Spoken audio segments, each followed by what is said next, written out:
Alors, je suis Damaris Samaro, assistante de conservation au Centre Pompidou, au cabinet de la photographie. Je suis également commissaire de l'exposition Photographie Armes de classe.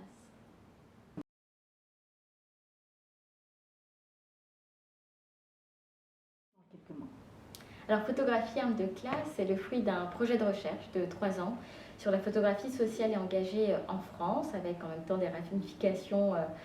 internationales. Et l'idée pour nous, avec le groupe de chercheurs qui nous accompagnait au Centre Pompidou, c'était de nous interroger sur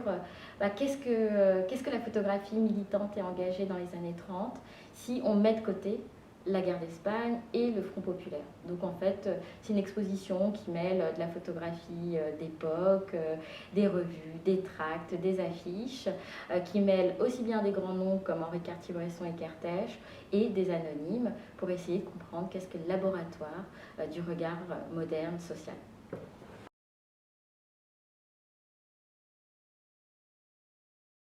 Il y a une photo qui, dans la deuxième section de l'exposition, Réinventer l'illustré,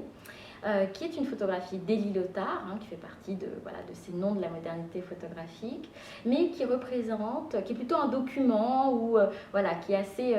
complexe comme image, parce qu'elle nous a servi comme document pour essayer de comprendre quelle était l'activité de l'AER, l'Association des artistes et écrivains révolutionnaires, qui avait une branche photographique où il y avait les grands noms de notre exposition, comme Élie Lothar, Cartier-Bresson ou Germaine Kroul. Et c'est une photographie où Élie Lothar prend en photo des amateurs photographes ouvriers qui sont en train d'apprendre la contre-plongée. Et ça souligne bien le rôle complexe de ces photographes professionnels et artistes au sein de l'AER et au sein de cette période. C'était aussi bien de produire des images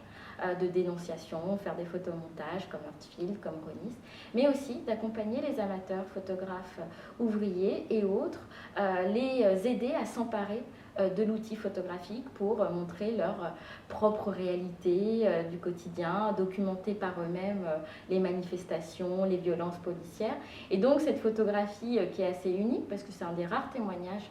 de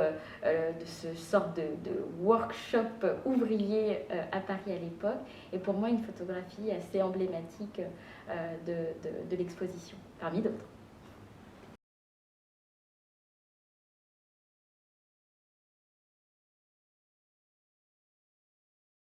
Par contre, c'est vrai qu'on voit qu'il y a des degrés d'engagement. Alors, si on doit résumer la question de l'engagement, c'est peut-être par rapport au réel en tant que photographe, c'est-à-dire qu'être engagé, c'est affronter le réel,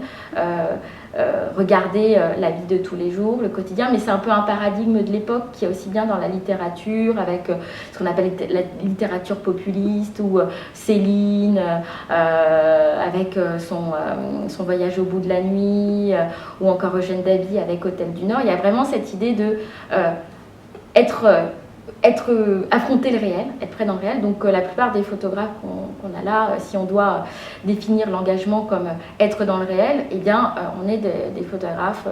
qui peut-être remplissent cette mission, comme Brassailles, à sa manière, comme Germaine Kroul.